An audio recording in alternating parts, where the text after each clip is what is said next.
Good evening. You're watching the main news on HKIBC. I'm Joanna Ho. Here's a look at tonight's top stories. Hong Kong Olympians are among a record number of people on this year's honors list. Private home prices in the city dropped to their lowest level in 18 months. And a strong earthquake in the northern Philippines kills at least 5 people and injures dozens. Chief Executive John Lee leads this year's honors list with a Grand Bauhinia Medal. The record 889 people recognized by former leader Carrie Lam for their contributions to Hong Kong also includes athletes and the city's longest-serving DJ. Maisie Mok reports. Hong Kong athletes featured prominently in the honors list after their stellar performances in the Tokyo Olympics and the Paralympics last year. Former Chief Executive Carrie Lam said she was particularly happy with their unprecedented outstanding achievements and named over 30 athletes and coaches in her list. They include Olympic gold fencer Edgar Jern, who was awarded the Silver Bauhinia Star. The same honor also went to swimmer Joanna Ho, who won 2 silver medals, and 2-time bronze medalist Sarah Lee. Boccia player Leung Yuk Wing, who finished 3rd in the Paralympic Games, was awarded a bronze Bauhinia Star. The godfather of Hong Kong pop, Reynaldo Cordero, better known as Uncle Ray, was among the 28 recipients of the Silver Bauhinia Star. The 97-year-old was recognized for his contributions to promoting local pop music and providing entertainment in a broadcasting career that lasted 70 years. Chief Executive John Lee was one of 7 people awarded the city's highest honor, the Grand Bauhinia Medal. Altogether, 889 people were honored, the highest since 1997. Many were veteran politicians, senior officials, COVID advisors, and police officers.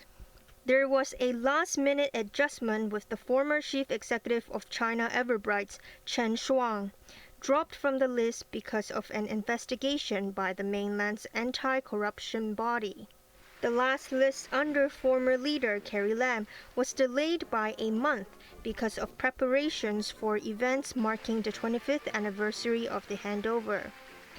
The presentation ceremony will be held later this year.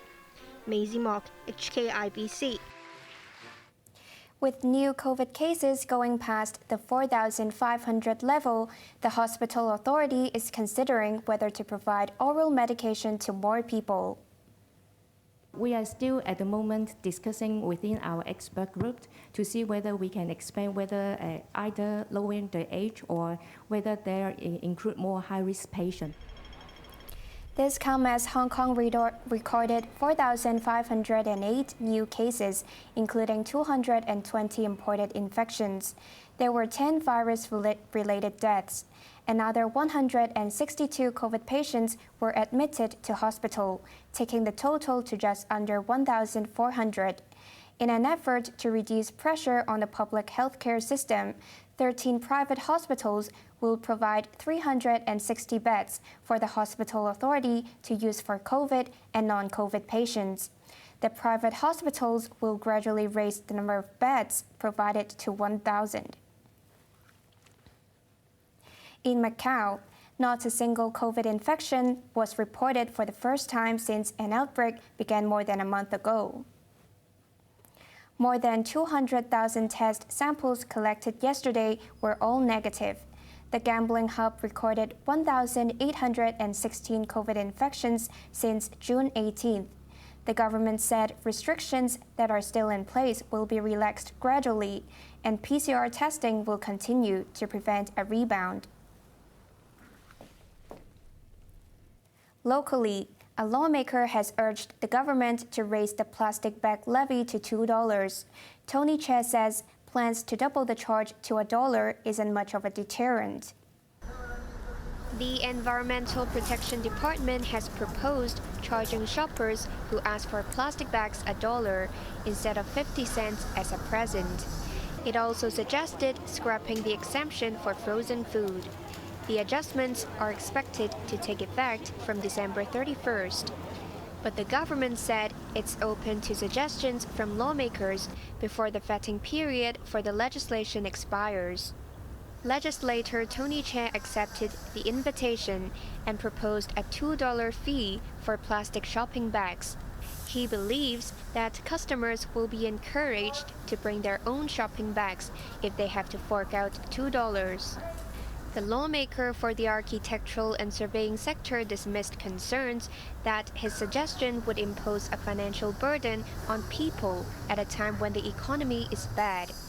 Che said shoppers can easily afford the charge by bringing their own bags. He pointed out that the government estimated a 40% drop in plastic bag usage if customers have to pay $2. But Liberal Party lawmaker Peter Hsu said a higher charge wouldn't make a big difference. He also hoped that the exemption for frozen food items can stay in place. On the streets, this man said he believes that $2 is reasonable and a deterrent. This woman said she would bring her own bags if she has to pay more. The Education University has become the first to launch a compulsory Greater Bay Area curriculum. Students will have to visit the rapidly developing region as part of the course. Janice Low reports. The Education University will introduce compulsory cross-faculty core subjects in the academic year that begins in 2023. As part of a pilot scheme, 100 students from 3 undergraduate programs will visit the Greater Bay Area. This will be expanded to 1,350 students in the academic year that starts in 2026. Undergraduates majoring in education will have a chance for a 3-week placement in 3 Greater Bay Area schools. They are the Shenzhen Hong Kong Puiqiu College Longhua Xinyi School and the Guangzhou and Dongguan branches of the affiliated School of Jinan University of Hong Kong and Macau students. The Education University hopes that the aspiring teachers can experience the mode of teaching in the region through their involvement in class observations, tutorials, direct teaching, and participation in school activities. But there's a quota of 18 places. The university will handle cases individually if students have problems such as the lack of travel documents. Under the curriculum, undergraduates will be required to visit the Greater Bay Area. The duration of their stay there will depend on their areas of study. The aim is to enable students to have a better understanding of the fast-developing region. Janice Low, HKIBC. Taiwan is set to dominate talks tomorrow between President Xi Jinping and his U.S. counterpart Joe Biden. Tensions over the island have escalated over reported plans by a senior U.S. politician to visit the island. Wina Wong reports. U.S. President Joe Biden first hinted there would soon be talks with President Xi Jinping a week ago. That's when House Speaker Nancy Pelosi caused a ruckus after reports emerged that she plans to visit Taiwan next month. There are a lot of things on the U.S.-China agenda right now, and a lot of really delicate and tricky things that have the potential to explode into something that neither country would probably want should there be any kind of miscalculation or misunderstanding of the other's position. Beijing has reacted with threats of forceful measures should Pelosi make the trip, while the House Speaker continues to neither confirm nor deny her alleged plans.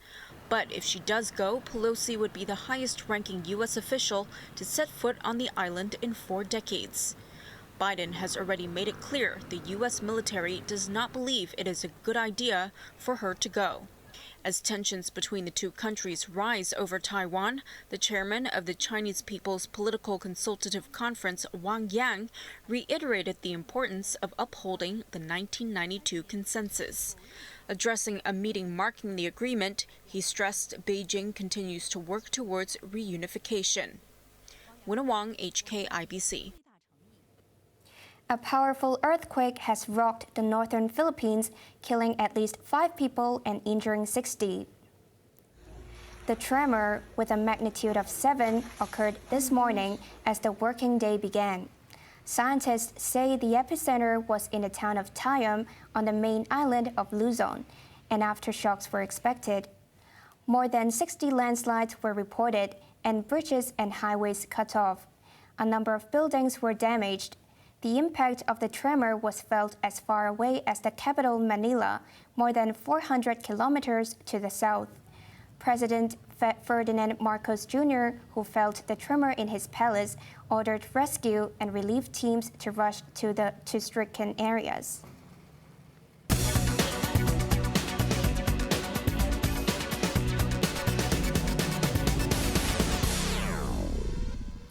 Private home prices in Hong Kong have slumped for the second straight month, falling to their lowest level in 18 months.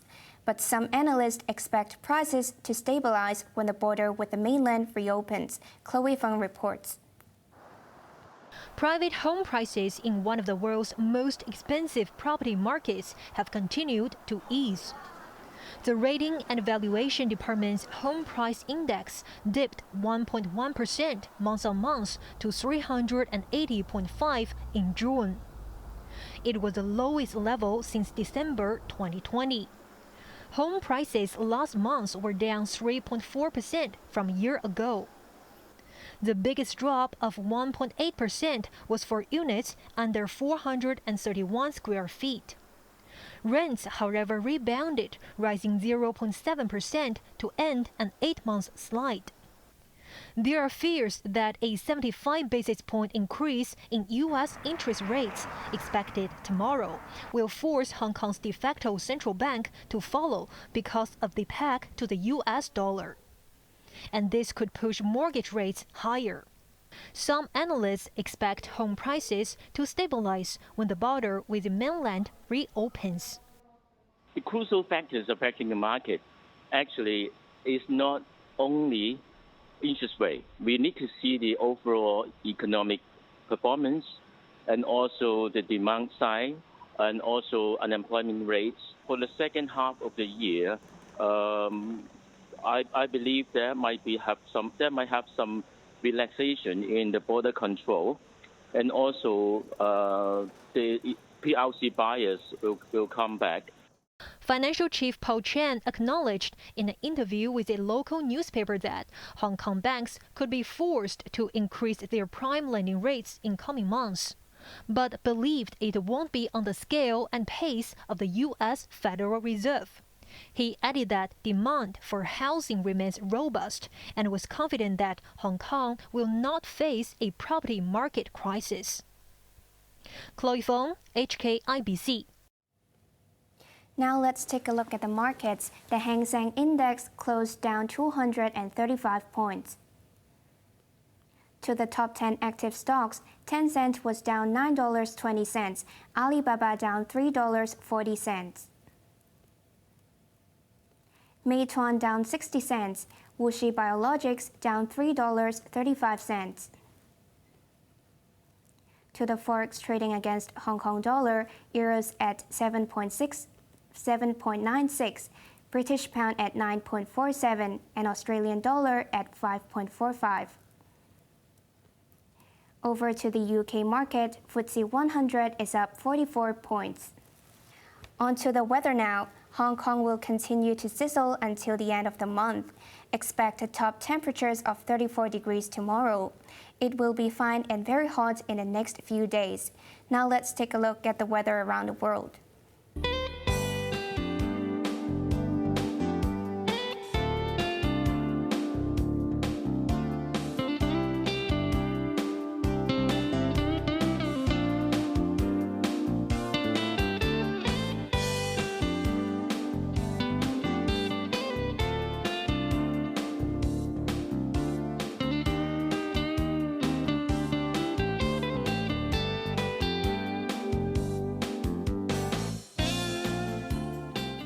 That's our main news for Wednesday night. Join us for more news at 11. I'm Joanna Ho. Good evening.